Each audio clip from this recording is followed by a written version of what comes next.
керек. Ол Алланың әмірі. Ол біреудің еріккеннің ісі емес ол. Ол анау батыстың жыртық шалбарын киген сияқты еліктейтін нәрсе емес ол хижаб деген. Алла біледі, егер жаңағы бұл хижаб фарыз болмағанда қанша қыз баланың тағатын тақпайтындығын. Бірақ олар еріксізден тағып жүр. Алланың әмірі деп. Намаз тастай аласыз ба сіз? Еріккенмен оқып жүрсіз ба намазда? Ішіңіз пысып, жұмыстан кейін жаңа жұмысыңыз жеңіл, шаршамадыңыз, қой намаз оқып шаршап келейін деп жоқ. Бар ғой ана бір адамдар тамаққа тойып қой тамақты сіңіріп қайтайық дейді. Ана адамдарда бар екен, мен естіп көзіммен көріп таңғалғам жаңағы. Арықтау үшін ораза ұстайтындар бар екен. Ол ондай бір еріккеннің ермегі емес қой. Құдай әмір қылғаннан кейін біз осы жерде отырмыз ғой. Біз бір бәрін тындырып тастап, басқа іштейтін іштеңе жоқ. Содан осы жерге келіп отырсыздар ма? Уақыт өткізамай жаңағы. Қой бір нәрсе білейін, бір нәрсе біліп кетейін. Ертең Құдайдың бұйрығынан бір нәрсе қалып кетпесін. Ораза ұстаған адам Аллахтан шынымен қорқуды үйренеді. Қалай қорқуды үйренеді, қараңыз. Егер жасырын үйге кіріп алайып тұрып, қазіргі уақытта мұздай су, кола, фанталарды холодильникке қойып, шырылдатып ішсе, ішкен оны ұрып, желкесін үзіп тастамайды. Бірақ ол неден қорқады? Аллахтан қорқады.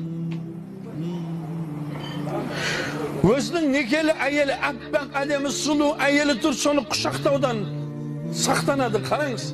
Өзінің халал әйелін құшақтаудан сақтанған еркек басқа бөтен харам қатынға қарайды ма екен? Міне рухи тәлім тәрбие. Оразада міне осы рухи тәрбиені сіңдіру керек адам. Өзінің әппақ әдемі болған жұфты халал әйеліне қарамаған еркек көшеде ғана жыпырыққа қарайтын ба еді?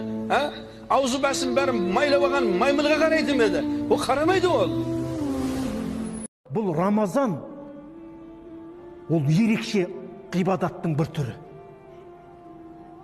Оның сауабын өзім бердім, сондықтан қара. Сіз ішкін көріп тұрмаса, іштен ішпейсіз. Неге? Өйткені Аллаға деген иманыңыз, Аллаға деген сеніміңіз. Сондықтан оның сауабын өзім беремін дейді Алла тағала. Өзім беремін дейді. Ол мысалы қазір келе жатсаң, қасыңда бір серігің, досың болса, жүр шам оқып шығайық десе, дәретім жоқ, дәрет ала салады, алады да келіп тұра салады. Қиын емес оған. 5-10 минут. Ал енді оған ертең ораза қаны бекіте салайық десең, ол оңайлықпен бекітпейді. Бұл ораза басқа ғибадат. Ол сенің көзінше сен сәрі ішкенмен былай шыққаннан кейін ол ішіп алуы да мүмкін. Бірақ оны ішпейді кім? Алладан қорыққан адам. Сондықтан бұның сауабын Алла өзім беремін деп. Оны біз білмейміз.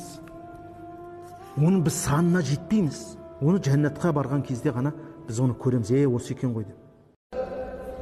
Ауыз ашарда уақыты кіре салысымен ашуға асыққан адамдарды жақсы көретін Алла Субхана ва Тағала. Өйткені ауыз ашқан кезде қуанып, су ішіп жатқан кезде денеңізге кетіп баратқанын сезініп, бір-бірімізге қарап, "Вай, машалла, не деген нығмет су." Осы бір сәтті Алла Тағала көріп қуанады екен. Қара пенделер не істеп жатыр? Бауырлар оны, ашамыз ба, не асығыз су қабылған. Давай шаруа бітіріп тастайық бұл жерде. Тастау керек. Жоқ, Алла Субхана ва Тағала уақыт кіре салысымен ауыз ашуға асыққан пенделерін жақсы көреді дейді. Кейбіреулер айтады, мен жұмыста істеймін ғой, мен пәлен істеймін ғой, анау деп желеулер істей береді. Бірақ бұл оразаны мұсылман адам ұстады. Бұл ораза мұсылман адамға парыз. Кім болуыңа қате назар. Бай бағлансың ба, әкімсің ба, министрсің ба, егер мұсылман десең, ол парыз болады. Бұдан ешкім қашып құтыла алмайды.